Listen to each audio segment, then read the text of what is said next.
¿Qué tal? Muy buenas tardes. Estamos en una nueva sesión del Seminario de la Luz del capítulo estudiantil de SPY de la UAM Azcapotzalco. En esta ocasión tenemos como nuestro ponente al doctor Gerardo Martínez Avilés. ¿Qué tal, Gerardo? ¿Cómo estás? Hola David, muchas gracias por la invitación. Muy bien, ¿tú cómo estás? Muy bien, muchas gracias. Aquí, bueno, pues tenemos el honor de tener ahora a Gerardo, que además de que lo conozco de manera personal, Gerardo estudió física en la UNAM, además es maestro en astrofísica por parte del programa de Erasmus Mundus de la Unión Europea.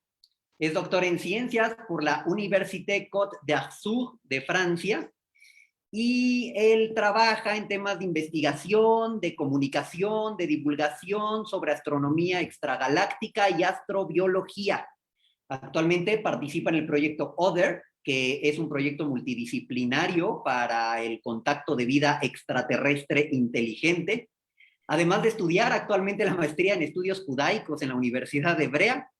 Participa actualmente, bueno, actualmente es miembro del Centro Astronómico Clavius de la Universidad Iberoamericana de la Ciudad de México, donde pues obviamente trabaja en investigación, comunicación y divulgación de la ciencia, particularmente en la astronomía. Pues es un placer tener al doctor Gerardo Martínez Avilés esta tarde con una bonita plática sobre un tema muy interesante que son los lentes gravitacionales. Y pues todo tuyo, Gerardo, muchas gracias.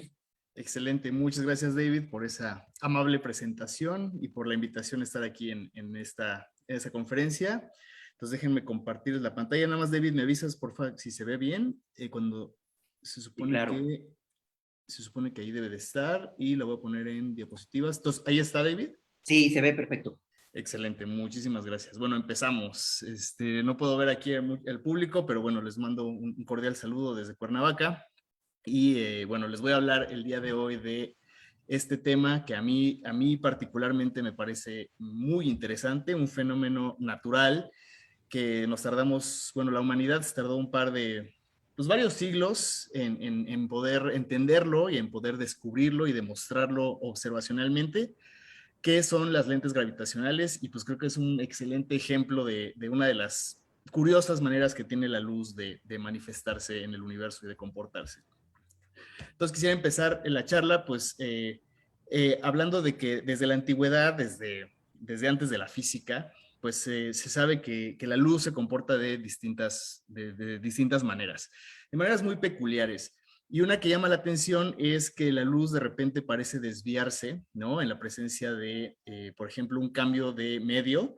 Si ustedes ven este lápiz aquí, como cuando lo meten en el agua, parece que se parte, ¿no? Y entonces está partido el lápiz, en realidad el lápiz es recto, pero al moverse de medio, la luz pues hace ahí un movimiento extraño, ¿no? Que nos da no es una ilusión, pero nos da la apariencia de que pues viene como de distintos lugares. Lo mismo ocurre en los espejismos, no sé si alguna vez se han fijado en la carretera cuando la luz del cielo se acerca mucho al pavimento o al piso, que es un cambio brutal de temperatura, pues ese cambio de temperatura hace que la luz del cielo, digamos que se desvíe y pues salga dirigida hacia nuestros ojos, ¿no? Entonces son dos formas, digamos, muy naturales, creo que muy comunes, todo el mundo hemos visto estos fenómenos en algún momento de nuestras vidas. Y bueno, esta propiedad de que la luz se desvía y de que la luz puede cambiar de dirección, pues ha servido a los científicos para mejorar nuestra capacidad de observación, ¿no? Ustedes saben un montón de aplicaciones que tiene este fenómeno de la refracción de la luz en un montón de inventos, los anteojos, ¿no? Varios utilizan, yo afortunadamente no, pero mucha gente utiliza anteojos para ver mejor, o las lupas, ¿no? Para amplificar el tamaño de las cosas muy pequeñitas, los microscopios que nos permiten ver cosas muy pequeñas simplemente utilizando sistemas de lentes que por este fenómeno de la refracción, pues nos permite ver cosas pequeñitas. Y bueno, el instrumento, yo diría, por excelencia de un astrónomo, que son los telescopios, que hacen exactamente lo mismo.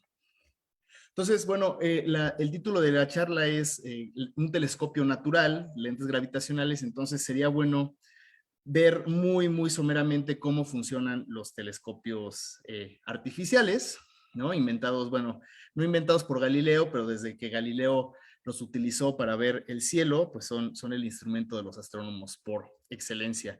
Entonces, bueno, este es un tipo de telescopio aquí ilustrado que se llama telescopio de lentes o telescopio refractor, en el que pues tenemos una lente cóncava, la cual cuando recibe la luz de algún cuerpo celeste, la concentra en un punto. Entonces aquí la luz cambia de dirección, se concentra en un pequeño punto, y después tenemos una segunda lente que se llama el ocular, que de alguna forma nos permite enfocar y amplificar el puntito donde está concentrada la luz de este lado, ¿no? Entonces es un telescopio refractor, porque utiliza la refracción, ¿no? Este fenómeno de que la luz al cambiar de medio cambia de dirección. Y bueno, existen otros tipos de telescopios. Este lo inventó Isaac Newton, que es el telescopio reflector. Y lo que hace es que no refracta la luz al pasar por una lente, sino que refleja la luz en un espejo aquí que tiene forma de parábola. Conocerán la propiedad focal de las cónicas, dice que los rayos paralelos que vienen del infinito, cuando se reflejan en una parábola, se concentran en el foco de la parábola. Entonces, cerca del foco se pone un segundo espejo plano a 45 grados que nos manda la luz al ocular, y así podemos ver pues algún objeto muy lejano, ¿no? Entonces son, digamos, los dos principales tipos de telescopio, de telescopios ópticos. Yo diría que realmente los telescopios que están en órbita y los utilizan los mismos principios de concentrar la luz a través de la desviación. ¿Ok? Pero bueno, no solo las lentes y los espejos y el aire y el agua pueden cambiar o doblar los caminos de la luz, también la gravedad puede hacerlo. Entonces, esta historia de las lentes gravitacionales, de hecho, comienza con este gigante de la ciencia que es uno de mis héroes, que es Isaac Newton, ¿no? Que aquí viene la época en la que vivió, de 1642 a 1727. Y creo que David me había avisado que ustedes son, muchos de los del público son estudiantes de física o ingeniería, entonces ustedes conocen muy bien a Newton, pues seguramente por las tres leyes, las leyes de movimiento, las famosísimas tres leyes de Newton, la ley de gravitación universal, aquella que nos dice cómo, pues cómo se atraen los objetos en el espacio según Newton, el cálculo diferencial e integral, que junto con Leibniz, pues Newton fue uno de los descubridores o inventores de esta disciplina matemática, el cálculo, importantísima disciplina matemática para la física y bueno, muchísimas aplicaciones. La óptica, Newton hizo mucho trabajo en óptica, esta teoría de que los colores, ¿no? Que la luz blanca es una combinación de todos los colores del espectro, pues es una idea de Newton. Y bueno, inventó este telescopio, aquí está una réplica, no sé si es el original o es una réplica de cómo se veía el telescopio del espejo, el que usa el espejo de este lado. Este telescopio lo inventó Isaac Newton en aquella época. Y bueno, para los que les interesa el chisme y la vida de Newton, pues también fue presidente de la Real Sociedad de Londres, fue maestro de la Real Casa de Moneda de Inglaterra, y además fue teólogo, historiador y alquimista, y de hecho, pues al parecer escribió mucho más de estos tres temas que de todo lo que hizo en física y matemáticas. Es algo súper interesante de Newton. Pero bueno, no vinimos a hablar de eso, vinimos a hablar de la óptica. Y bueno, el segundo libro más importante, ustedes saben, después de los Principia Mathematica, el segundo libro de física más importante que Newton escribió se llamaba La Óptica. Lo escribió en inglés, y aquí viene un facsímil de su portada, ¿no? La óptica, o un tratado de las reflexiones, refracciones, inflexiones y los colores de la luz, ¿no? Un trabajo de Isaac Newton. Entonces, es un trabajo muy interesante, pero al final de esa obra, Newton plantea un montón de cuestiones que no están resueltas, y son preguntas que él deja abiertas, en realidad no las contesta, pero son como caminos que él invita a sus lectores y a los investigadores que vienen después que él, pues los invita como a tratar de contestar esas preguntas que pone ahí. Y entonces, bueno, una cosa importante es que la idea de la luz de Newton era una idea en la que la luz se conformaba por partículas que viajaban en línea recta, ¿no? Y eso lo metió en una controversia con Christian Huygens y con otros físicos que pensaban que la luz eran ondas y que tenían razón, y Newton, bueno, después la cuántica vino también a darle la razón a Newton, pero Newton pensaba que la luz eran partículas que viajaban en línea recta, y en una de esas cuestiones que no contesta Newton, se pregunta lo siguiente. Dice, ¿no actúan los cuerpos sobre la luz a distancia y por su acción doblan sus rayos? ¿Y no es esta acción más intensa a menor distancia? Entonces, si se fijan, se parece un poquito a su formulación de la gravitación, ¿no? Entonces dice que mientras más pequeña es la distancia que separa un cuerpo a una trayectoria de un rayo de luz, pues más fuerte la está afectando. Entonces, Newton tenía esta idea de que los cuerpos a distancia afectaban los caminos de la luz. Entonces, pues queda esta cuestión abierta por algunos años. Y bueno, viene este hombre, un alemán, Johann Georg von Soldner, de esta época, poco después de la muerte de Newton. Y bueno, a él se le ocurre una forma de calcular cómo sería esa desviación, una forma matemática de ver cómo sería la desviación de un rayo de luz que pasara rozando la superficie de un cuerpo muy masivo que tuviera cerca de nosotros, que era el Sol. Entonces, von Soldner calculó que si un rayo de luz pasara rozando la superficie del Sol, este tendría que desviarse, el rayo de luz tendría que desviarse 0.84 segundos de arco. Es una cosa chiquititita, pero pues de alguna forma podría ser detectable. Claro, en los tiempos de von Soldner no era posible hacer esa medición, pero bueno, pues se quedó ahí su cálculo en los libros de física, ¿no? Un poco olvidado, quedó ahí ese cálculo que hizo von Soldner, pero fíjense cómo ya desde pues póngale que 1800 ya estaba el cálculo de cómo se debía desviar un rayo de luz que pasara rozando la superficie del Sol.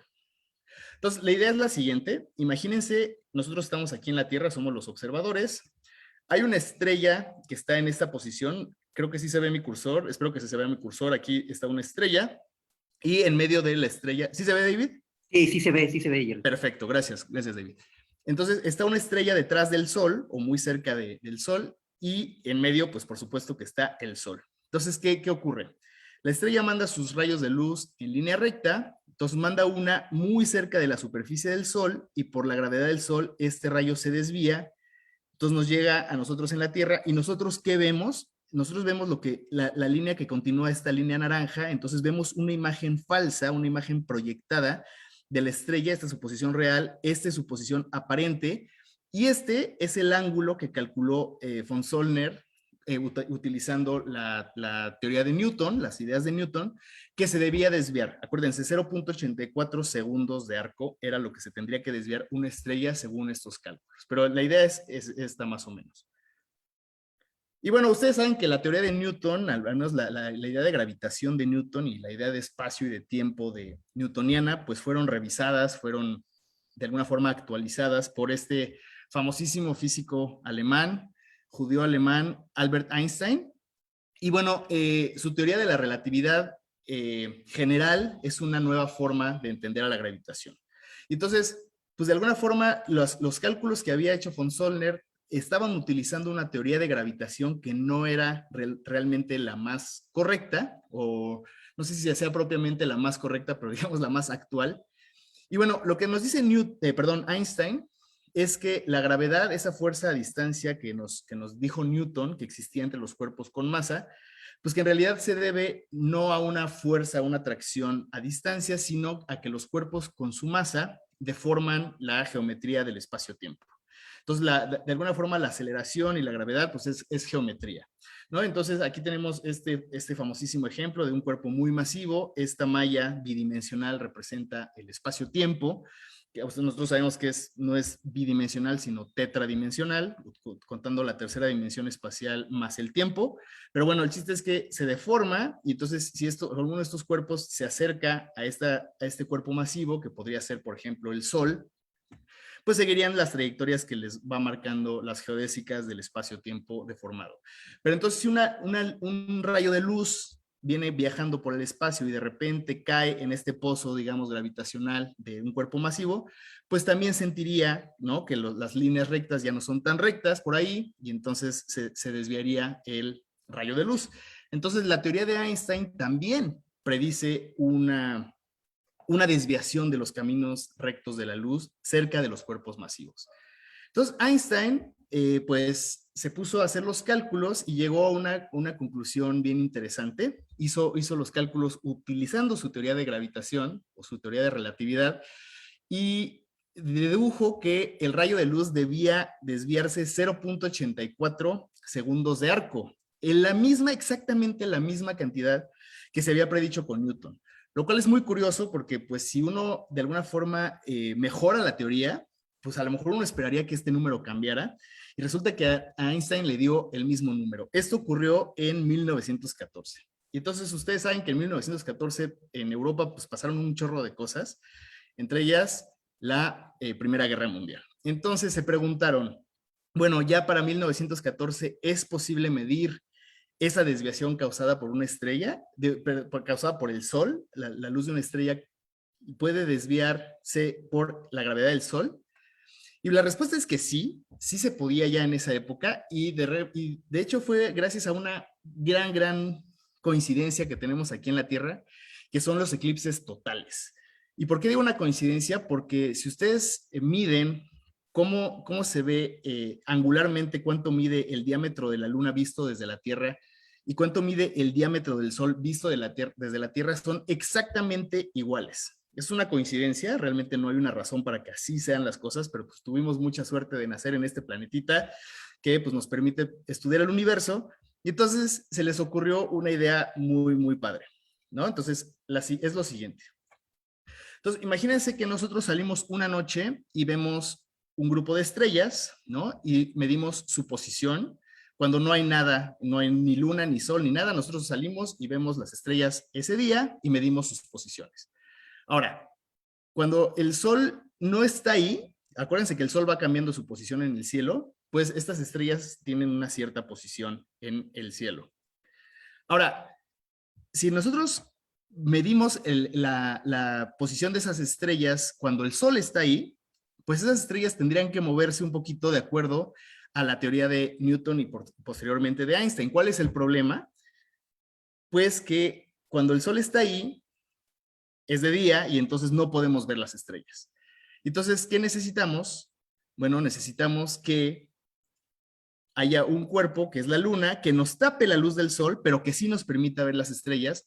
Y entonces aquí marco con estas flechitas rojas cuáles serían los cambios en las posiciones de las estrellas. Estas son las posiciones reales cuando el sol no está en medio y estas serían las posiciones aparentes causadas por el efecto de lente gravitacional del sol. Entonces, se esperaron a que hubiera un eclipse y dijeron, bueno, vamos a medir un grupo de estrellas donde están sus posiciones, esperamos a que haya un eclipse y durante el eclipse tomamos una fotografía y entonces podemos ver cómo se movieron las posiciones, bueno, aparentemente se mueven las posiciones de las estrellas, ¿no? Y entonces así podemos predecir cómo sería, más bien no predecir, sino demostrar si las predicciones son correctas o no. ¿Sale? Entonces aquí están las ideas principales. Calcular dónde ocurrirá un eclipse para saber qué estrellas estarán detrás del Sol en el momento de la oscuridad. Tomar una fotografía de esas estrellas cuando el Sol no las está ocultando y así determinar sus posiciones reales. Después, tomar una fotografía directa del eclipse y de las estrellas que pasen muy cerca de la superficie del Sol y sus posiciones deberían de estar cambiadas debido al efecto de lente gravitacional y posteriormente, pues, comparar las posiciones de ambas fotografías, ¿no? Entonces, realmente es un experimento relativamente fácil de hacer. Entonces, aquí, de hecho, les enseño una foto de algunas estrellas que están en doble posición por el efecto de lente gravitacional. Entonces, ¿qué pasó en 1914? Un astrónomo alemán que se apellidaba Freundlich, dijo, bueno, pues voy a medir esto que dijo Einstein, que debía ser el mismo ángulo que había predicho Newton unos 200 años antes, 200 y cacho de años antes, y se dio cuenta de que el próximo eclipse de 1914 iba a ocurrir en Rusia. Y entonces agarró Freundlich y les dijo a sus cuates, pues vámonos a Rusia y vamos a hacer el experimento que nos dice Einstein que debemos de hacer. Total que, pues, 1914 estalla la Primera Guerra Mundial y entonces los rusos encuentran a un grupo de alemanes con instrumentos rarísimos en su territorio y pues pensaron que eran espías y entonces los rusos atraparon a Freundlich y no lo dejaron hacer la medición Después Freundlich fue liberado en cambio de unos espías rusos que habían atrapado los alemanes y entonces no lo mataron, pero pues no pudo hacer los experimentos. Pero bueno, la historia de alguna forma es irónica y afortunadamente no los pudo hacer, porque si hubiera podido hacerlos, se hubiera dado cuenta de que había un error en los cálculos de Einstein. Y resulta que en 1915, o sea, un año después de este intento de experimento, Einstein perfecciona la teoría de la relatividad general y se dio cuenta de que no era cierto de que su teoría predecía exactamente el mismo número que la de Newton, sino que era exactamente el doble. Entonces se había equivocado por un factor de 2 y entonces dijo, no, incluso la forma de distinguir entre un mundo newtoniano y un mundo relativista sería hacer este experimento y ver cuál de las dos teorías de gravitación tiene razón. Y entonces predijo Einstein que la desviación de las estrellas que pasaran rozando el Sol debía de ser de 1.75 segundos de arco. Es un factor de 2 de lo que se predice con la teoría de Newton. Y entonces el pobre Freundlich pues pasó a la historia como el que no pudo medir ese ángulo que estaba incorrecto.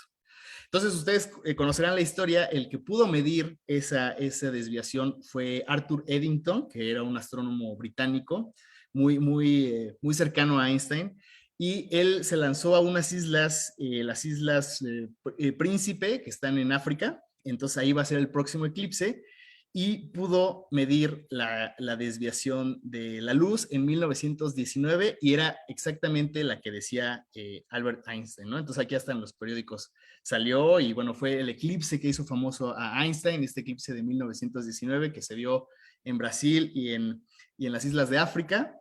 Y bueno, después los historiadores de la ciencia han revisado las mediciones de Eddington y se dieron cuenta de que realmente tenía muchísimos errores. Entonces, dicen por ahí que pues, Eddington le cuchareó para que le diera, pero bueno, el chiste es que sí se pudo demostrar y este experimento sí se ha repetido y sí, digamos que sí se puede demostrar que la teoría de la gravitación de Einstein predice una cantidad correcta, pero bueno, la historia fue así y se supone que Eddington es la primera persona en poder detectar el efecto del lente gravitacional que produce el Sol en las estrellas. Bueno, quiero que esto se les quede grabado este experimento, porque al final vamos a hablar un poquito de esto, de cómo se podría utilizar esta lente del Sol, pero bueno, ya llegaremos a esto, nada más guárdenlo por ahí en el disco duro. ¿Sale? Y bueno, entonces se demuestra que esto de las lentes gravitacionales pues sí ocurre, ¿no? Y que el Sol lo desvía, y bueno, pasan los años y de repente unos astrónomos, creo que son estadounidenses, encontraron dos cuasares por accidente. Ellos no estaban buscando nada de lentes gravitacionales, pero encontraron en sus datos dos cuasares que tenían casi en medio tenían a una galaxia. Lo curioso es que estos dos cuasares tenían un espectro muy parecido, de hecho un espectro idéntico, y dijeron, es muy improbable que encontremos dos cuasares que estén tan cerca en el cielo y que además tengan un espectro tan parecido. Y entonces, ¿qué es lo que descubrieron ellos? Bueno, que la galaxia que esté en medio de los cuasares genera un efecto de lente gravitacional tan fuerte que de hecho duplica la luz del cuasar que está detrás de la galaxia. Y de hecho, desde entonces se han encontrado muchísimos de esos pares de cuasares o de galaxias o de objetos extragalácticos muy lejanos que son igualitos, pero que tienen un cuerpo en medio, que normalmente es una galaxia o un cuerpo sumamente masivo, y que tienen un espectro igual. Ahora, los que son muy observadores aquí dirán, oye, pero no son tan parecidos, porque mira, este se ve como más tenue que o este se ve mucho más tenue que pero si comparáramos los espectros, serían idénticos. Y entonces dicen, bueno, ¿y por qué no brillan exactamente igual? Y hay una buena razón para que eso ocurra. Bueno, de hecho, hay veces que hasta se cuatriplica la imagen. Este es un famosísimo objeto astronómico que se llama la Cruz de Einstein, que son estos cuatro objetos, son el mismo cuasar, y aquí en medio hay una galaxia. Entonces aquí de hecho está cuadriplicada la imagen del cuasar que está detrás de la galaxia, y a este se le conoce como la Cruz de Einstein.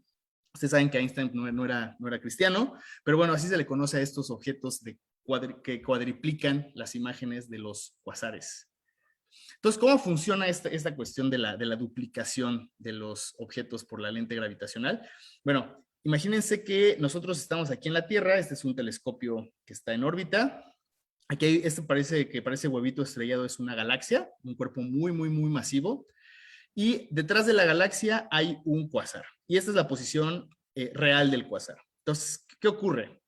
Que el cuásar empieza a mandar su luz en esta dirección, la gravedad de la galaxia la desvía y vemos una imagen del cuásar de este lado, pero otro rayo de luz viene del otro lado de la galaxia, se desvía y nos llega de este lado y nosotros vemos esta posición aparente del cuásar. Entonces, si nosotros lo vemos de frente, veríamos a la galaxia aquí en medio y a la galaxia B, al cuásar B y al cuásar A que están detrás de la galaxia, ¿no? Y entonces eso es lo que estaríamos viendo. Ahora, no necesariamente este camino es igual a este. Uno puede ser más largo que el otro, ¿no? Y entonces por eso, si un fotón, digamos, recorre más distancia, llega de alguna forma más tenue, más cansado, y por eso veíamos que unos brillaban más que los otros. Este, por ejemplo, brilla menos que este, porque seguramente el camino que siguieron los fotones que venían de esta imagen era más largo que el que venía de esta imagen. Entonces, por eso sus espectros son idénticos, pero su intensidad no es necesariamente la misma. Entonces, de hecho, esto puede ocurrir también un fenómeno muy curioso que es un desfase temporal en las señales. Entonces, vamos a imaginar que el camino de la imagen A es más corto que el de la imagen B, ¿no? Entonces, imagínense que algo le pasa al cuásar, cambia de brillo, aquí explotó como palomita de maíz. Entonces, salen los rayos al mismo tiempo, la señal de cuando el cuásar cambió de brillo, por ejemplo, y siguen los caminos, pero acuérdense que uno es más corto que el otro, y entonces esta señal llegó antes que esta. Entonces nosotros veríamos que este ya cambió, pero este de acá no ha cambiado porque no le ha dado tiempo a la señal de llegar porque el camino que está siguiendo es más largo. Entonces, después de un tiempo, la señal nos alcanza y entonces veríamos que el cuásar B entonces cambia de brillo.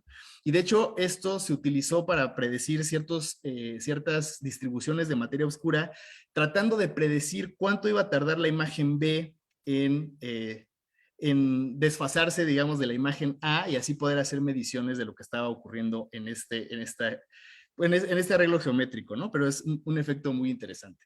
Y entonces, nosotros desde nuestro punto de vista, visto desde la Tierra, pues nosotros veríamos que primero el cuásar A cambia de brillo y posteriormente, un tiempo después, que incluso podríamos calcular, veríamos que el cuásar B cambia de brillo. Y eso es lo que podríamos ver en el efecto de lente gravitacional. Bueno, hay otros objetos padrísimos que se llaman los anillos de Einstein. A este Einstein le gustó que le pusieran su nombre absolutamente a todo.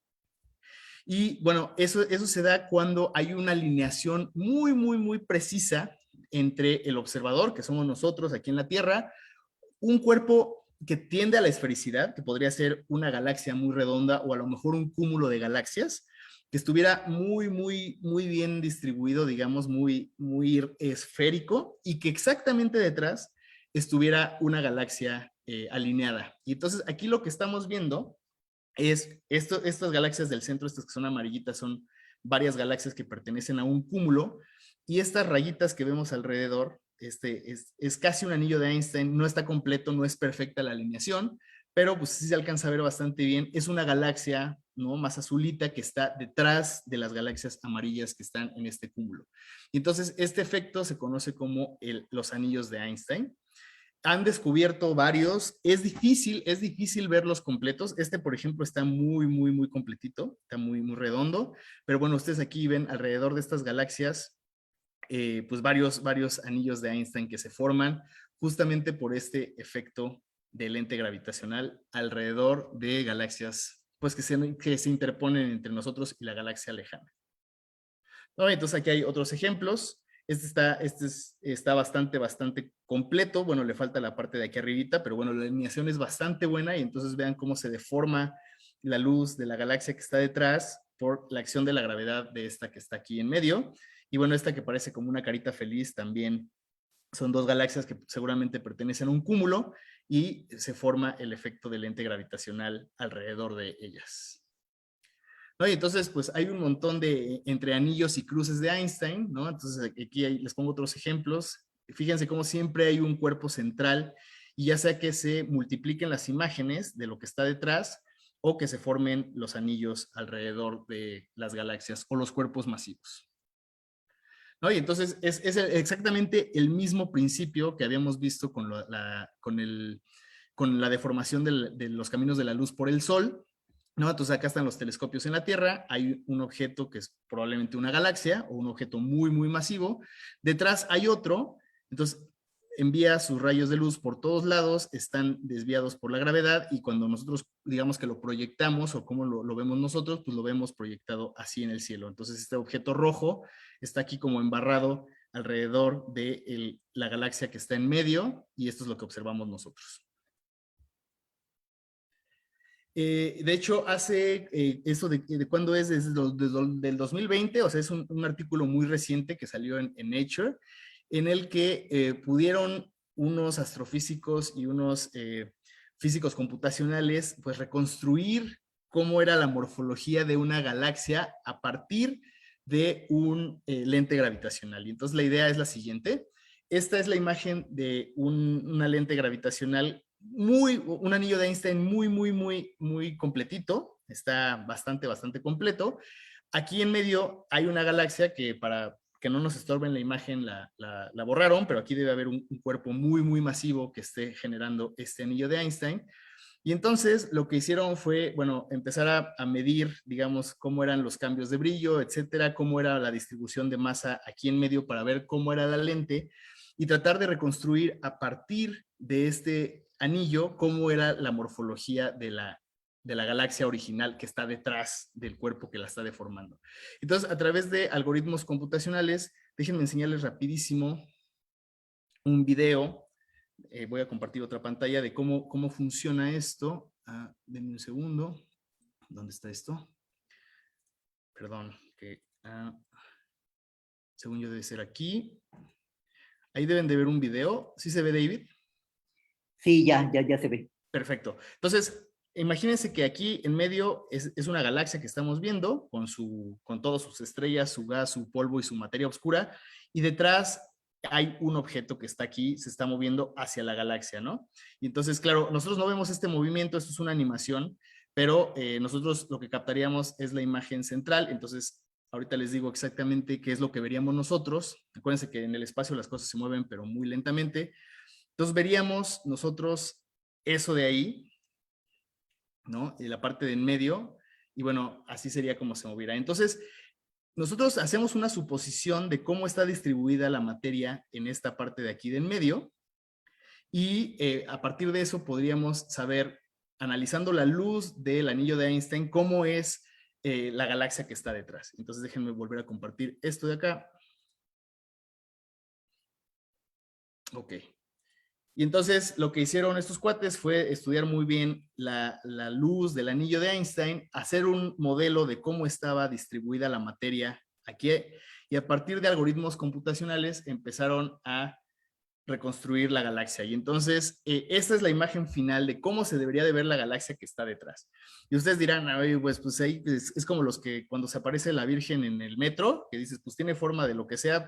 Dice, bueno, la cuestión aquí que les hace pensar que la reconstrucción es bastante fidedigna es que pues las galaxias, muchas de ellas sí tienen un núcleo central y tienen, o sea, va disminuyendo el brillo conforme nos vamos alejando del núcleo. Y entonces esta imagen es reconstruida a partir de un anillo de Einstein, utilizando un modelo de distribución de materia aquí en medio y haciendo varios algoritmos para poder reconstruir cómo es esa galaxia.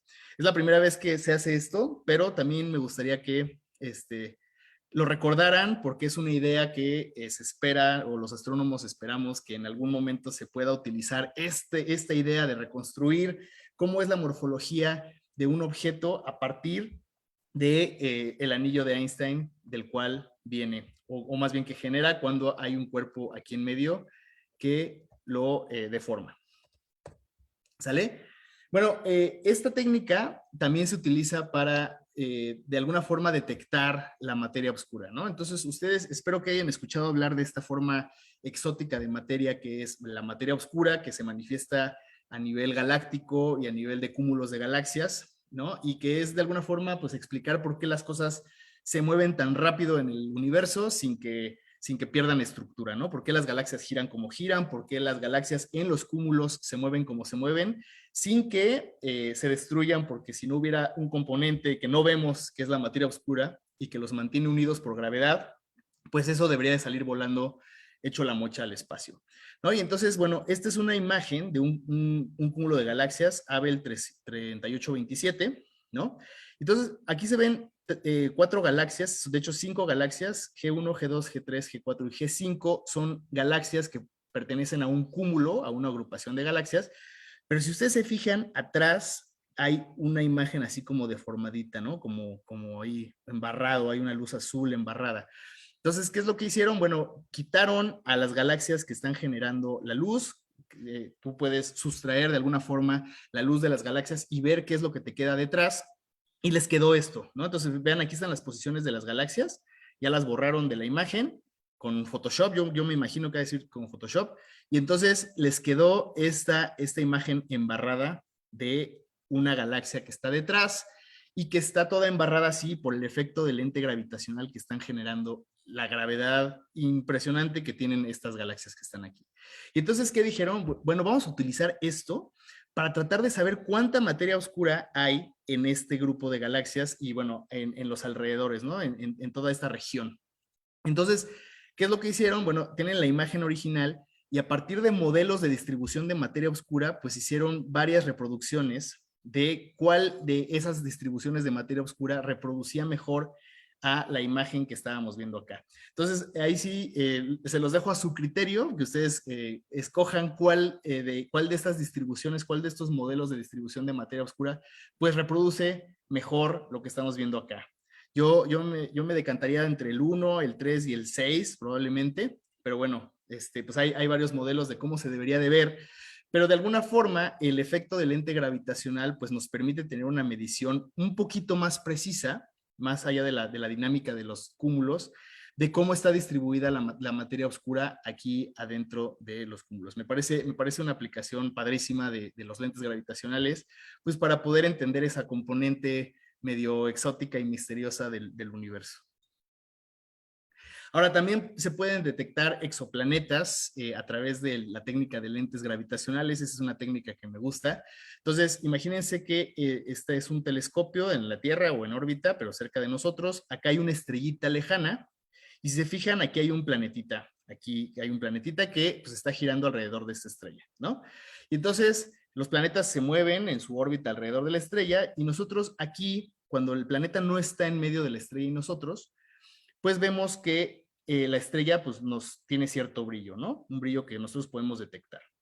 Entonces, el planeta se mueve y pasa en medio, justo en medio de la estrella y nosotros, y ustedes dirán, oye, pues nos está mandando menos luz. Bueno, si el planeta está en ciertas condiciones, tiene cierta masa, en vez de que nos oculte luz de la estrella, en realidad nos duplica luz de la estrella porque el efecto del lente gravitacional hace que nos llegue luz de la estrella de este lado y de este lado, y entonces lo que nosotros veríamos es un aumento en el brillo de la estrella y posteriormente eso es lo que nos daría una indicación indirecta de que hay un exoplaneta ahí. ¿Por qué indirecta? Porque no vemos al exoplaneta, pero vemos un aumento en la luz de la estrella, un aumento momentáneo que después cuando, es lo que veríamos más o menos así, entonces veríamos así la magnitud de la estrella y por un breve periodo de tiempo la magnitud de la estrella aumenta y luego regresa a su nivel normal. Eso es como lo vería un astrónomo. Y bueno, entonces cuando el exoplaneta pasa y deja de pasar en medio de la estrella, pues la estrella tendría que regresar a su brillo normal. Y esa sería una detección indirecta, una forma indirecta de detectar un exoplaneta alrededor de otra estrella. Y bueno, podríamos detectar directamente exoplanetas, es decir, que sí pudiéramos hacer la imagen de un exoplaneta usando lentes gravitacionales.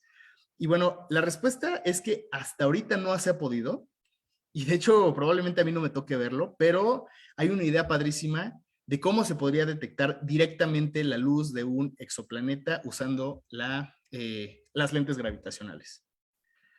Entonces, todas las detecciones directas que hemos podido hacer hasta ahora, o bueno, que han podido hacer los astrónomos que se dedican a esto, es que ustedes con el telescopio ven a la estrella y la luz reflejada por el planeta, ¿no? Así como cuando nosotros vemos Venus o Júpiter en la noche, están reflejando la luz del Sol. Entonces, si nosotros tenemos un telescopio lo suficientemente poderoso que alcance a ver a la estrella, pero que también alcance a ver la luz reflejada de los exoplanetas, eso contaría como una detección directa de un exoplaneta.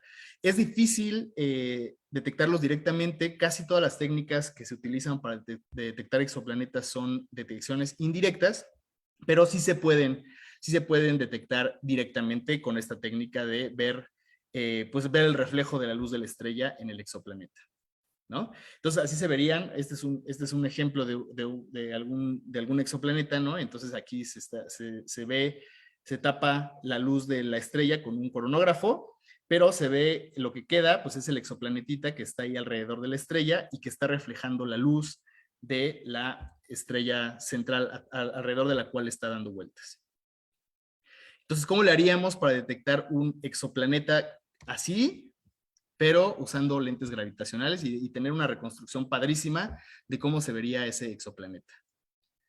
Bueno, necesitaríamos una lente gravitacional muy poderosa, y entonces les dije que se acordaran de una muy poderosa que tenemos aquí cerquita, que es el Sol, ¿no? Entonces acuérdense de esto que midió Eddington en 1919, ¿no? Entonces está la luz de la estrella, pasa cerca del Sol, nos la desvía y se ve una posición aparente. Eso es una estrella aquí en la Tierra. Ahora, imagínense que esto no es una estrella, sino la lucecita, esta lucecita de un exoplaneta. Pues pasaría más o menos lo mismo, pero nosotros no nos vamos a poner aquí en la Tierra, porque aquí la Tierra pues no es una posición muy privilegiada para hacer este tipo de experimentos, ¿no? Vamos a utilizar el Sol, y entonces imagínense que viene la luz, es tan lejana que la podemos decir que viene paralela, que vienen los rayos ya paralelos porque vienen de muy lejos, pero esta luz es la luz del exoplaneta reflejada de su estrella. Es una luz muy tenue, pero entonces pasan los rayos de los dos lados rozando el Sol y se concentran en un punto, y de hecho se concentran en varios puntos, ¿no? Se van concentrando, y si nosotros nos paráramos en este punto, es más, que está, de hecho lo han calculado, está a 550 unidades astronómicas.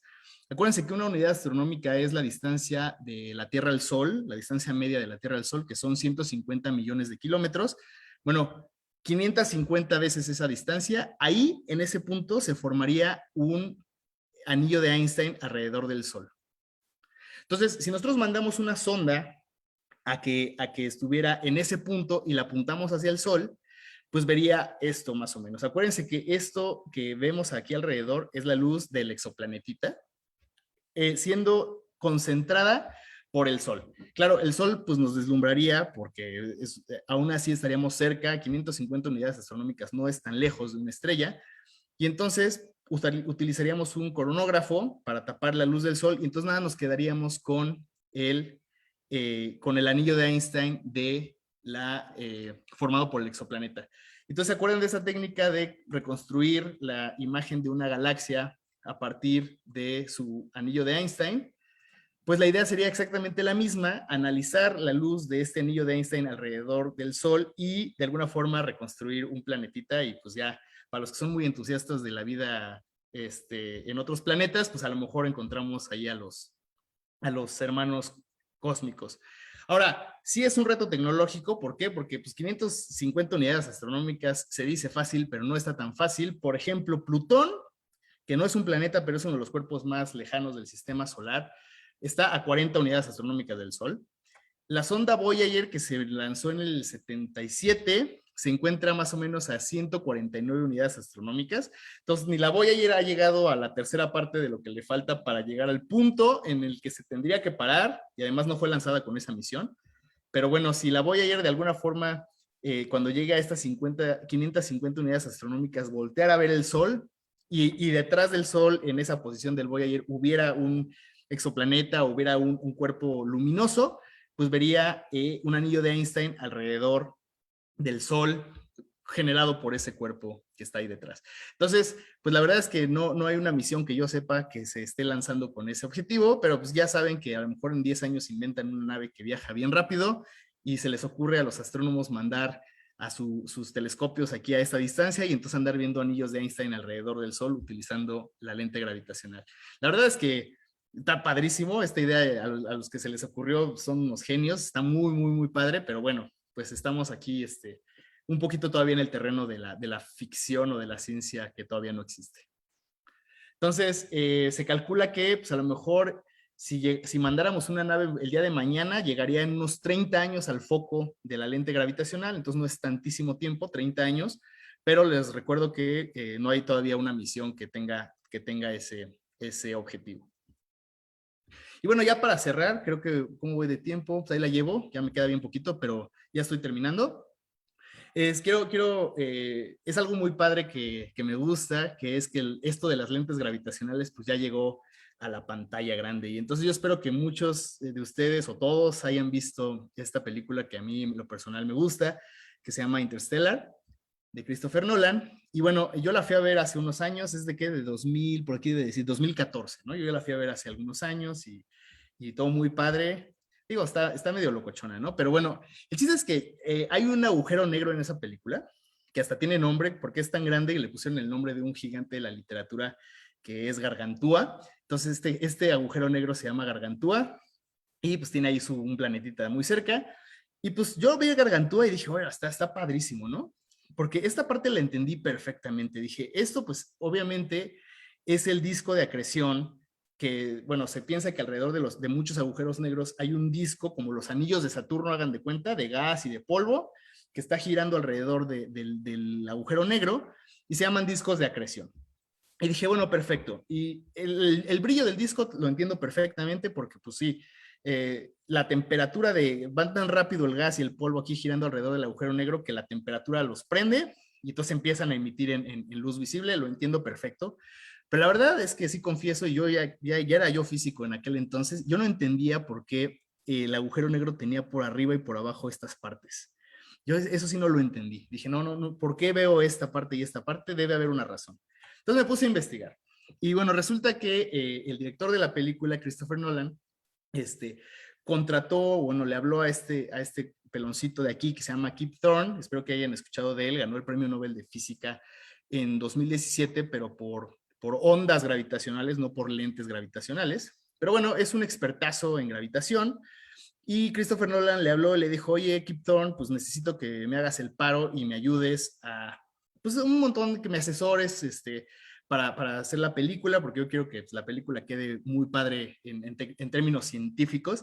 Entonces ahí está Kip Thorne con Christopher Nolan explicándole, y aquí están escribiendo unas ecuaciones para que en el fondo de la película no salieran ecuaciones que no tienen sentido, sino ecuaciones que tengan sentido físico, y entonces está Kip Thorne ahí copiando las ecuaciones en un pizarrón, y aquí está pues discutiendo con Christopher Nolan, ¿no?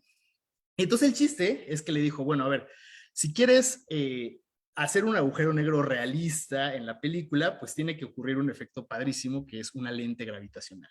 Entonces, imagínense que este es el agujero negro redondito, negro, muy bonito. Su disco de acreción, digamos, está en un plano. Hagan de cuenta los anillos de Saturno, ¿no?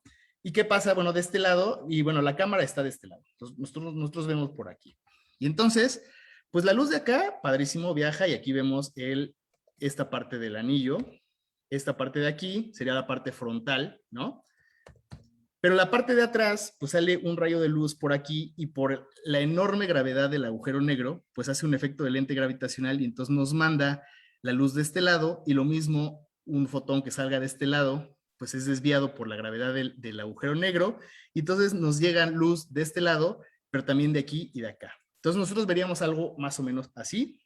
La parte frontal del disco de acreción pues nos llega bien, pero la parte de atrás pues nos llegaría así deformada por el efecto de lente gravitacional que generaría este agujero negro ahí que sale en la película, ¿no? Y entonces se ve más o menos así. Y entonces, de hecho, con los cálculos que hicieron y con un montón de cosas, hasta publicaron algunos papers, porque en ese entonces no se había detectado directamente la luz de un disco de acreción de un agujero negro, y ustedes saben que en 2018 se logró con el Event Horizon Telescope, en el cual participó México con el Gran Telescopio Milimétrico. Entonces hicieron la imagen esta famosísima, que de hecho creo que no la puse aquí, no la tengo, perdón, pero ustedes saben de qué estoy hablando, del agujero negro. Y entonces con estos cálculos pues dijeron, bueno, si en algún momento pudiéramos detectar un agujero negro realista, pues se vería más o menos así.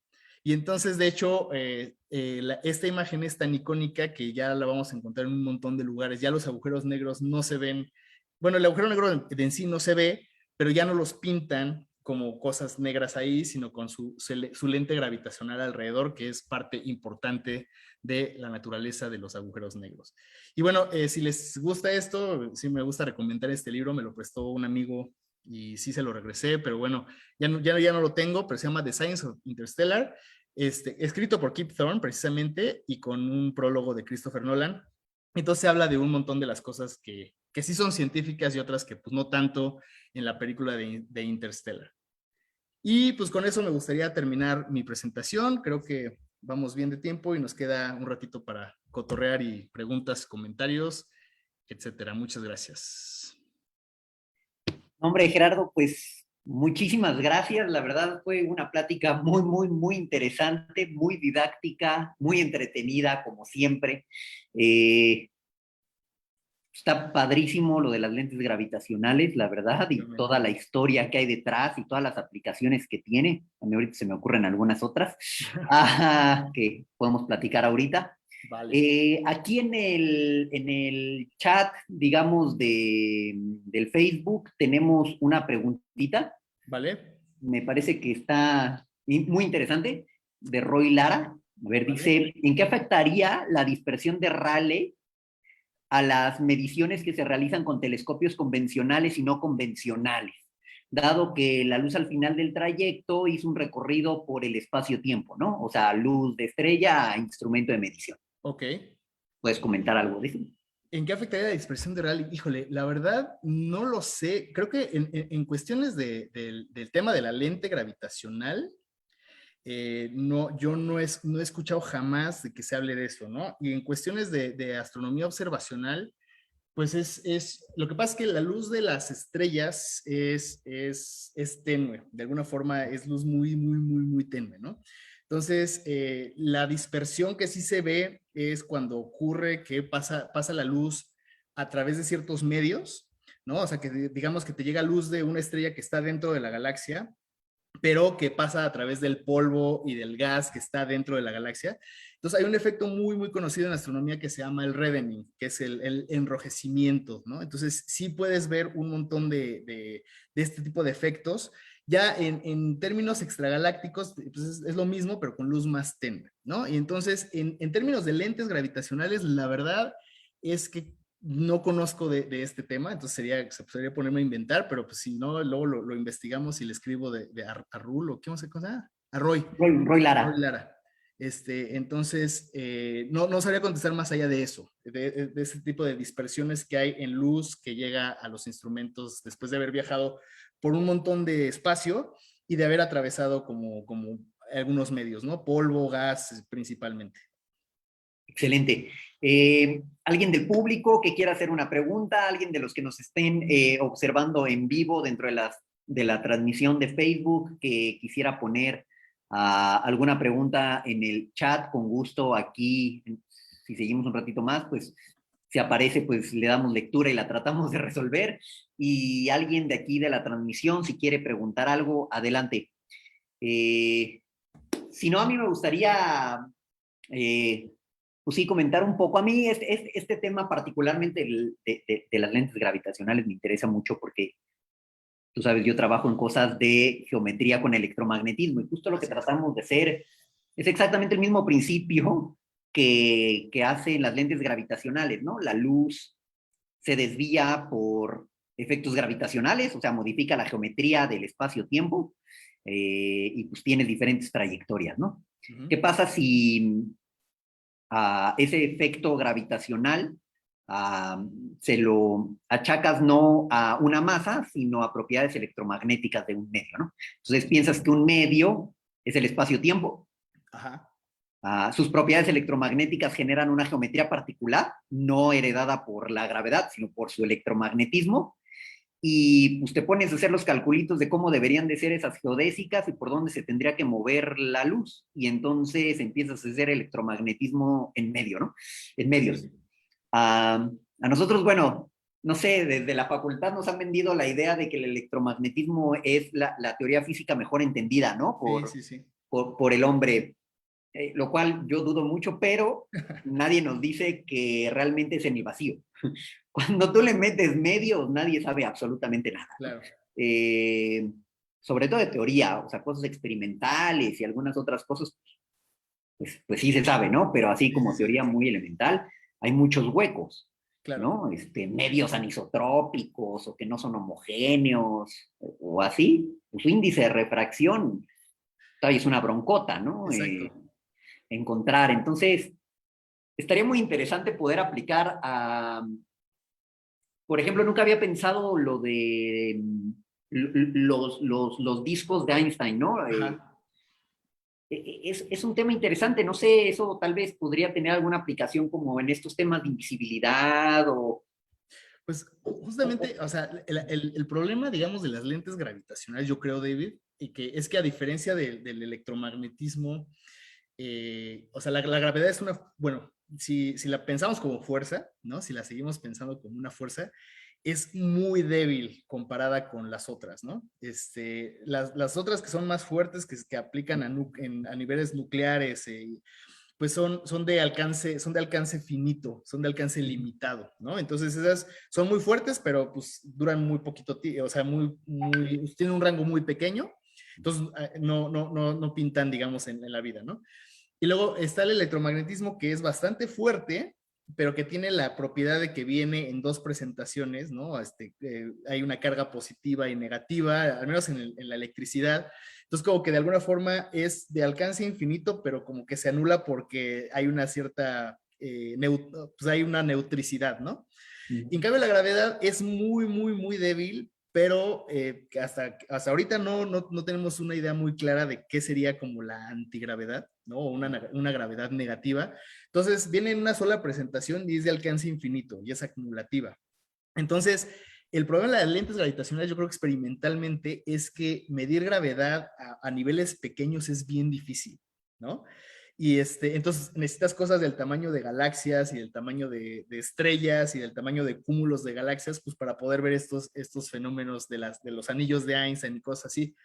Ahora, si tú pudieras medir propiedades como lo que tú decías hace ratito, o sea, como cuestiones ya de electromagnetismo, ¿no? A lo mejor tú dices, a ver, sé que esta estrella de neutrones tiene un campo magnético brutal alrededor de sí y puedo medir el anillo de Einstein alrededor de uno de ellos, por suerte, lo puedo ver, y entonces resulta que el campo magnético algo le hace al anillo de Einstein, ¿no? Y entonces a lo mejor hay una métrica diferente causada por un fuerte campo magnético.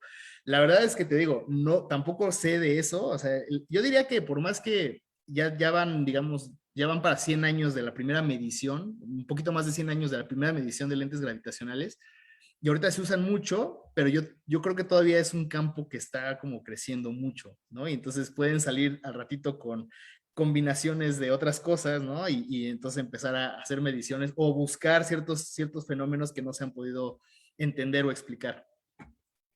sí. Oye, y por ejemplo, ah, todo esto está planteado, bueno, obviamente todo esto es experimental, ¿no? Bueno, Ajá, obviamente hay una teoría detrás, la sí. relatividad general, eh, lo que conocemos, ¿no? Pero, por ejemplo, ¿está planteado algo o tú conoces algo hecho como para modelos gravitacionales diferentes? O sea, pensando, no sé, ¿no? En otros modelos gravitacionales que no sean el clásico.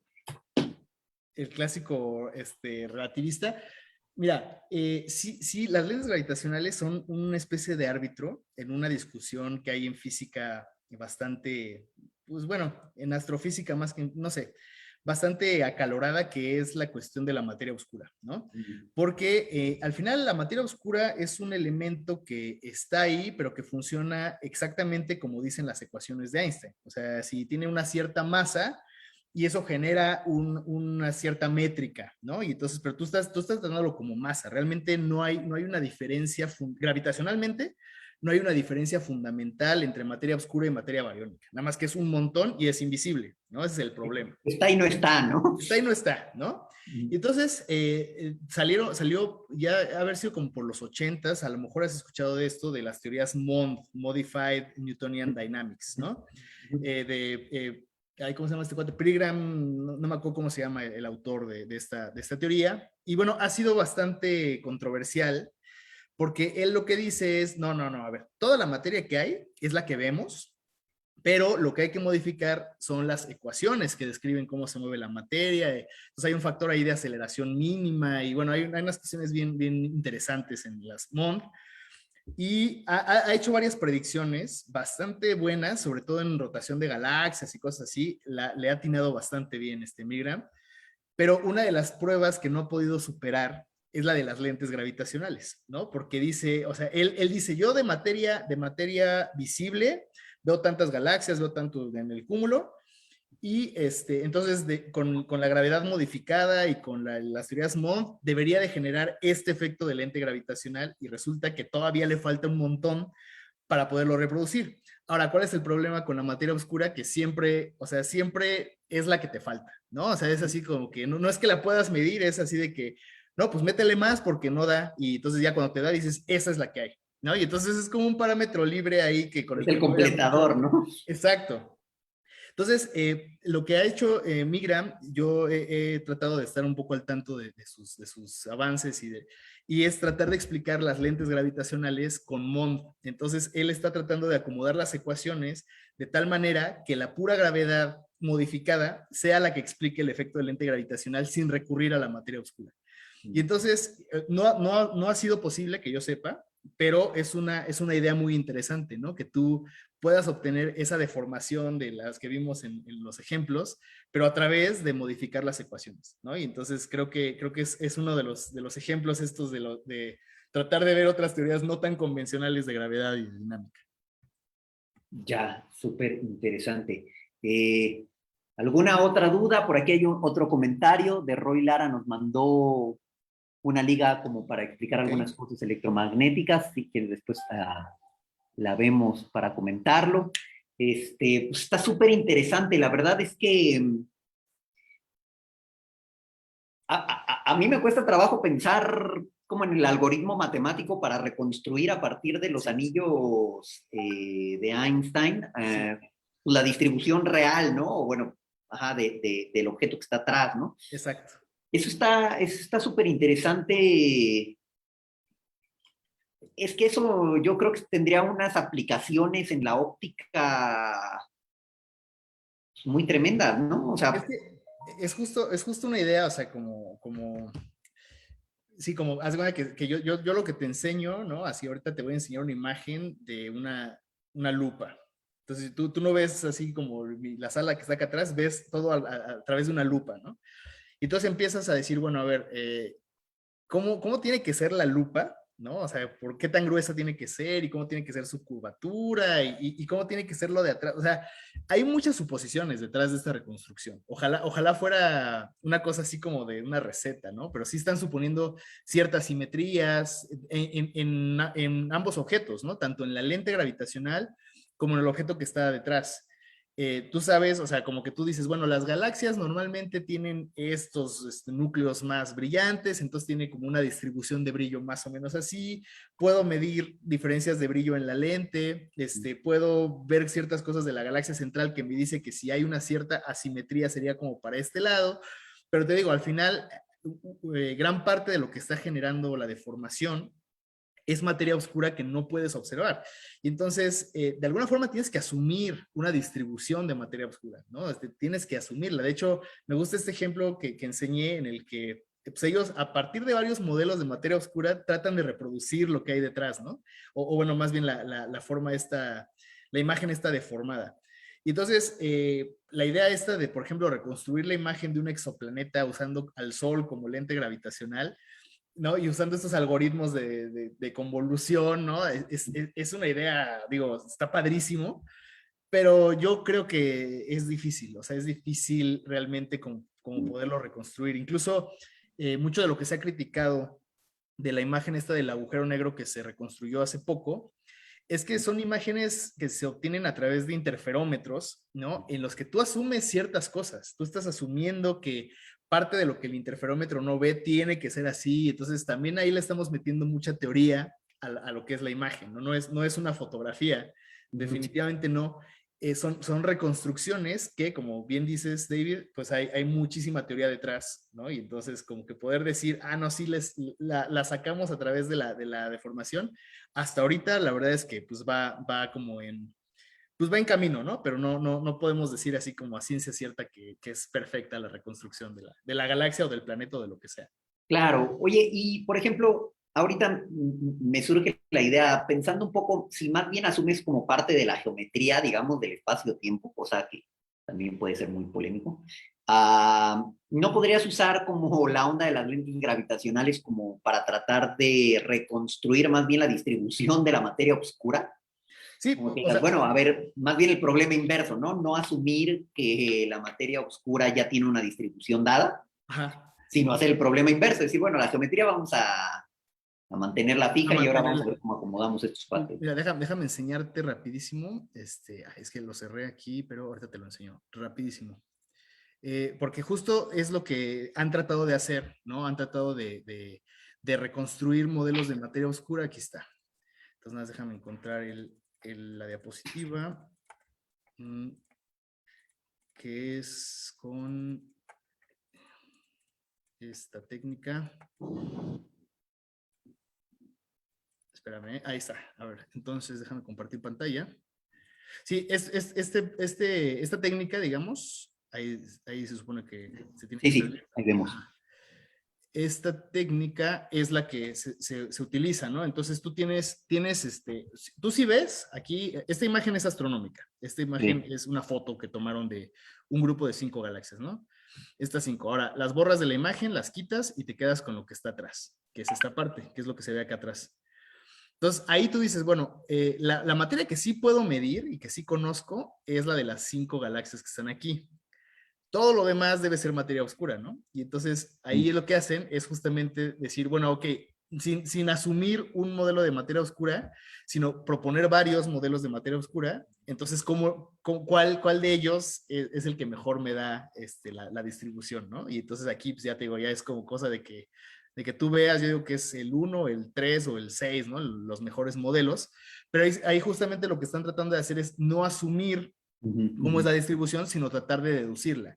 Ahora, o sea, sí es buena, me parece buena idea, pero igual estás asumiendo ciertas cosas. O sea, sí estás Claro. asumiendo que la materia oscura se comporta de tal manera que ya sabes, porque hay cold dark matter y hay hot dark matter y hay no sé qué dark matter y hay como varias presentaciones de la materia oscura. Entonces, siempre hay teoría detrás y eso es importante como tenerlo en cuenta, ¿no? Que aunque tú trates de ser lo más objetivo, pues sí, para poder hacer un modelo sí tienes que asumir digo, y lo que mi grama hace es tratar, por ejemplo, de hacer estas cosas, pero viendo qué tiene que moverle a las ecuaciones para que se acomoden las distribuciones, pero no de materia oscura, sino de cómo se comporta la gravedad, ¿no? Pero él dice, yo toda la materia la conozco porque la estoy observando. Y entonces no, eso sí no se ha podido, no han podido nunca reproducir, que yo sepa, lentes gravitacionales a tal nivel de precisión, digamos, sin tener que recurrir a materia oscura. Siempre tienes que, incluso en las teorías MOND, tienes que meterle materia oscura. Y entonces se burlaban unos compañeros, ¿no? Que decían, bueno, es una teoría en la que no necesitas tanta, pero igual la sigues necesitando, ¿no? Entonces sigue siendo un misterio, digo, está padrísimo, porque si no los astrónomos ya se quedan sin chamba, pero sí, de repente como que uno ya empieza a hablar de esas cosas como si tuvieran una existencia demostrada así a tal nivel, cuando en realidad pues todavía estamos medio adivinándole. Oye, y ya por último, si no hay, bueno, aquí hay otro comentario de Roy Lara, nos comenta un poco sobre para entender un poco la materia oscura, podríamos seguir un poco las ideas de supersimetría, ¿no? Del modelo de Zumino-West, Ok, en particular, pues sí. sí. Pero sí, te iba a preguntar sobre los agujeros negros y esta imagen, pues que vimos, ¿no? Esta muy famosa que dices, ¿no? Y de uh, bueno, pues de la física Cathy Bauman, ¿no? Que es la que se hizo muy famosa por el algoritmo, ¿no? Ajá. Eh, esta imagen o esta idea, así como nos lo presentaste, o como nos lo presenta en Interestelar, ¿no? Con el disco y todo. ¿Eso funciona para cualquier modelo de agujero negro? O sea, porque ves que luego los agujeros negros se modelan tipo Schwarzschild o tienes... Becker, sí. Ay, ¿me trabé yo o te trabaste tú, David? Porque ya no sé si fui yo. Te quedaste congelado, pero eh, ¿alguien más que me escuche por ahí? Ah, David, Ya. ¿fuiste tú o Ya. fui yo el que se trabó? Ya no supe. Pues no sé, pero ya regresamos. Ok, ahí estamos. Ahí estamos. Sí, es buena pregunta porque, ajá, exactamente, el agujero negro, digamos, más simple de todos es el de Schwarzschild, ¿no? Que es un agujero negro esférico, Y todas las que simetrías, no todo bonito. gira, que no tiene no sé qué, ¿no? Y luego está, la métrica de Kerr, creo, que es el que tiene un giro, ¿no? Es Sí, un momento agujero negro con angular. spin. Y de hecho, los agujeros negros tienen pocas otras propiedades físicas que tú le puedas medir, que creo que tienen una temperatura asociada a su tamaño, que es, no me acuerdo bien cómo se calcula, o sea, hay como una entropía o una temperatura y esa es de acuerdo al tamaño del agujero negro y también conservan carga eléctrica, ¿no? Entonces, si se tragan electrones, son negativos. Entonces, tienen como masa, tienen giro, tienen radio y tienen temperatura y dicen que ya no tienen más cosas los agujeros negros, ¿no? Entonces, realmente en esta simulación es algo, porque te digo, es una simulación, no es una imagen artística, ¿no? No sé si realmente, por ejemplo, estén tomando en cuenta el giro, ¿no? O sea, qué tan rápido esté girando el agujero negro, si están tomando en cuenta ciertas cosas. La verdad es que ahí sí no sé a qué nivel de detalle lo modelaron. Yo no creo que sea demasiado complejo, ¿no? Porque además como que se esforzaron mucho en la onda de la lente gravitacional y el disco de acreción, que eso fuera como muy realista, si quieres, ¿no? Pero te digo, no, la verdad es que no sé a qué nivel, digamos, que se afecte pues las otras propiedades, ¿no? Seguramente si gira muy rápido el agujero negro, sí debe haber ahí un efecto interesante. De hecho, estaría padre como ver el efecto de una lente gravitacional con un giro, o sea, la diferencia entre un agujero negro que gira muy poco o que esté estático y uno que esté girando muy rápido, ¿no? Porque las métricas son diferentes. Entonces no sé si eso genere a lo mejor que haya algún efecto ahí Claro, porque la desviación de la luz, justo, ¿no? Podría tener este efecto, como decías al principio, ¿no? Que las trayectorias de la luz de un lado y del otro, pues no son Exacto, iguales, ¿no? A una más corta, exacto, una más larga, y eso puede venir del momento angular o de la carga eléctrica, o quién sabe, ¿no? O sea, la geometría exactamente. ahí No, puede. de hecho, o sea, a mí soy de los que me gusta preguntarme cosas, como tratando de relacionar, que dices, bueno, a ver, ya lo llamaste lente gravitacional, ahora te aguantas, ¿no? Entonces, por ejemplo, o sea, una lente, bueno, las lentes tienen ciertas propiedades, ¿no? Como por ejemplo, si están hechas de un material, ese material tiene un índice de refracción. ¿No? Entonces dices, bueno, ¿puedo yo asignar un índice de refracción a una lente gravitacional, por ejemplo? ¿No? Entonces que pasar de un rayo que va así a un rayo que va así, pues entonces implica un cierto índice de refracción, entonces habría eso en las lentes gravitacionales, o no sé, si hay una cierta aberración cromática, ¿no? Por ejemplo, cuando un rayo de luz, pues por eso el prisma de Newton, ¿no? Cuando un rayo de luz blanca pasa por un prisma, el rojo es desviado con un cierto ángulo y el azul con otro ángulo, porque depende de la frecuencia, como qué tanto se desvía. Entonces, ¿qué tal que existe una cierta aberración cromática también en las lentes gravitacionales? Que por alguna razón, ¿no? O sea, porque el rayo de luz, que es una línea recta, pues es una cosa muy idealizada.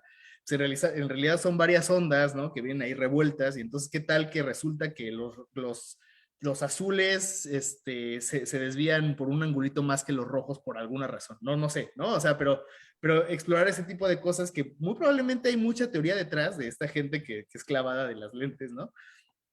Pero que bueno, en realidad, digo, una cosa es ya la teoría y todo lo que está relacionado con la gravitación, y otra cosa es también lo que los astrónomos pueden observar, ¿no? Porque ahí sí hay grandes diferencias. O sea, el poder observacional no es infinito, siempre estamos como muy, muy limitados a un montón de cosas y entonces ese es el problema.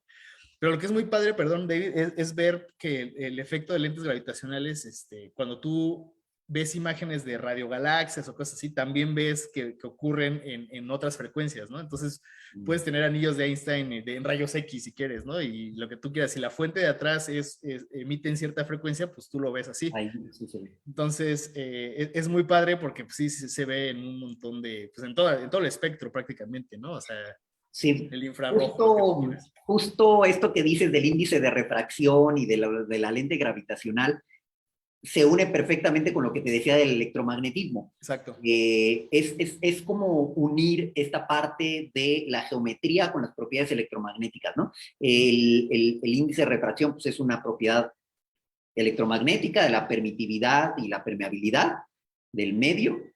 Y luego, bueno, viene esto, ¿no? Que la luz se desvía y entonces puedes pensar que la geometría, pues ya no es una geometría plana, sino que tienes otra geometría donde la luz sigue trayectorias que no son rectas, son otra cosa.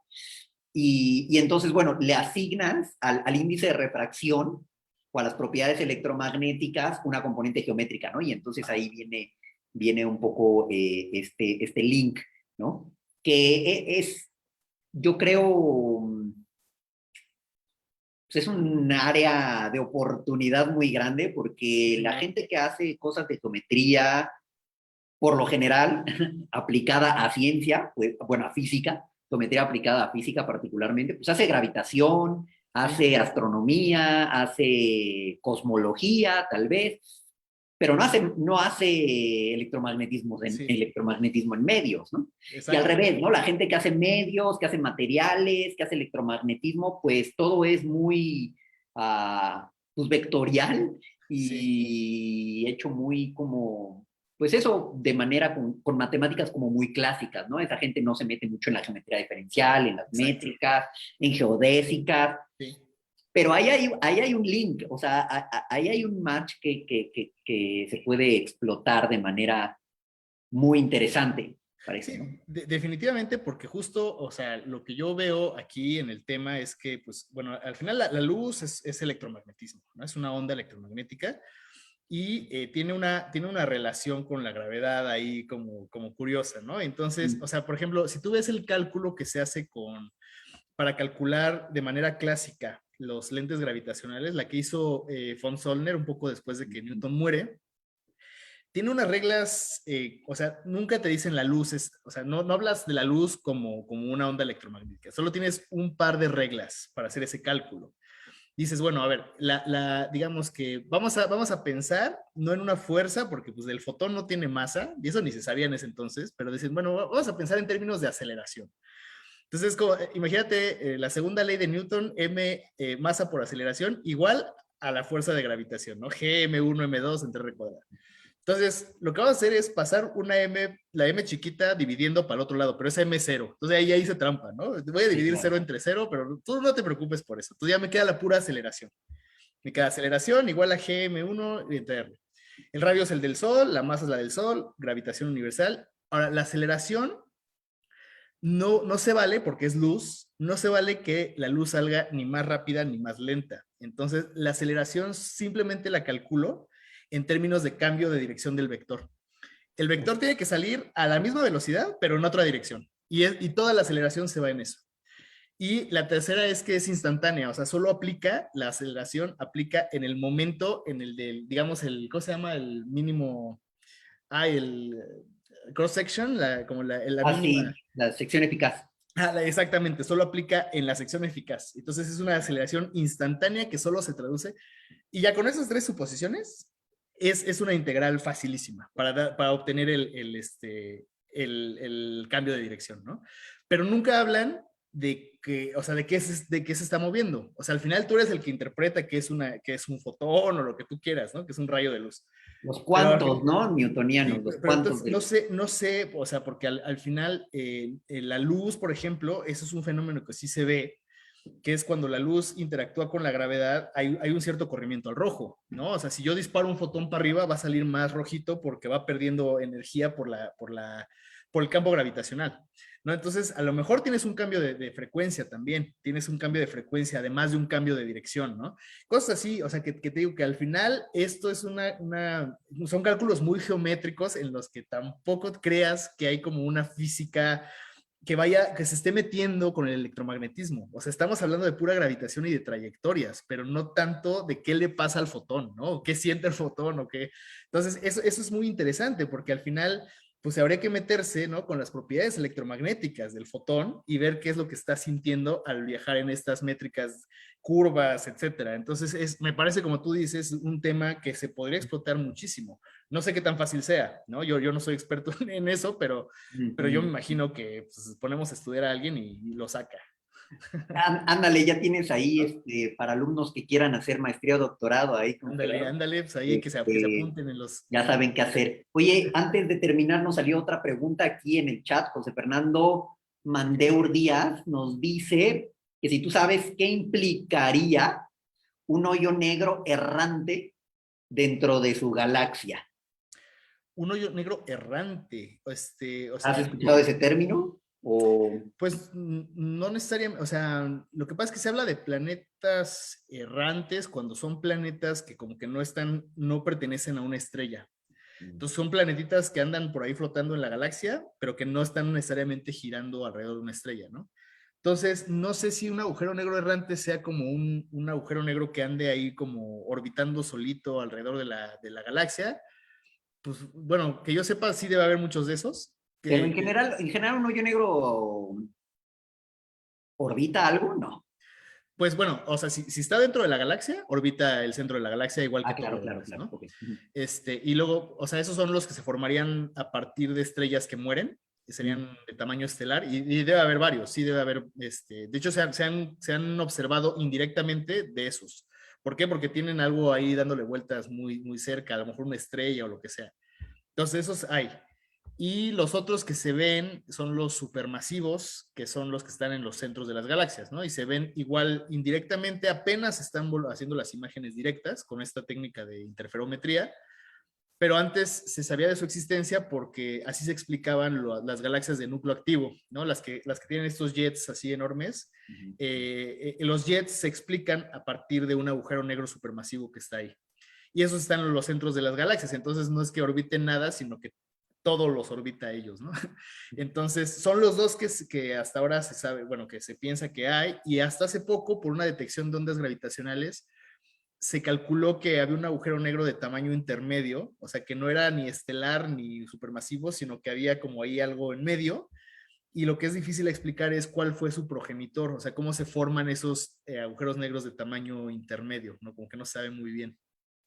Entonces, son los que yo sé que existen o que se han podido medio detectar. Y entonces, pero sí, no creo que errante, no sé si a eso se refiera, de que esté ahí suelto, pero pues sí debe haber varios. Pero no, o sea, que digamos, si representan un peligro para la Tierra o algo así, no creo. No, no. Luego se tiene la falsa concepción, ¿no? De que el agujero negro es como una aspiradora que va tragando Sí, todo. ándale, que anda ahí como buscando a ver a quién se traga, pero no, Ajá, no. pero no, Digo, ¿no? O sea, hay que entrar a la frontera del agujero negro para sí, ya perderse. para que ya empiece Pero los mientras no caigas en la frontera, sí, no. O no hay muy cerca, bronca. ¿no? Que no te acerques demasiado, pero sí, no. Y digo, deben seguir órbitas, o sea, si están ahí sueltos, pero deben seguir órbitas alrededor de la galaxia, como todo lo demás, ¿no? Entonces, eso sí no debe haber ningún problema. Ok, perfecto. Pues no sé si alguien más del público que tengamos aquí conectados directamente a la transmisión quiera hacer alguna pregunta o algún comentario. Si no, pues te agradezco muchísimo, Gerardo. Ha sido de verdad súper entretenido y súper interesante y didáctico lo que hemos aprendido hoy sobre las lentes gravitacionales, agujeros negros, luz, historia de la ciencia y todo.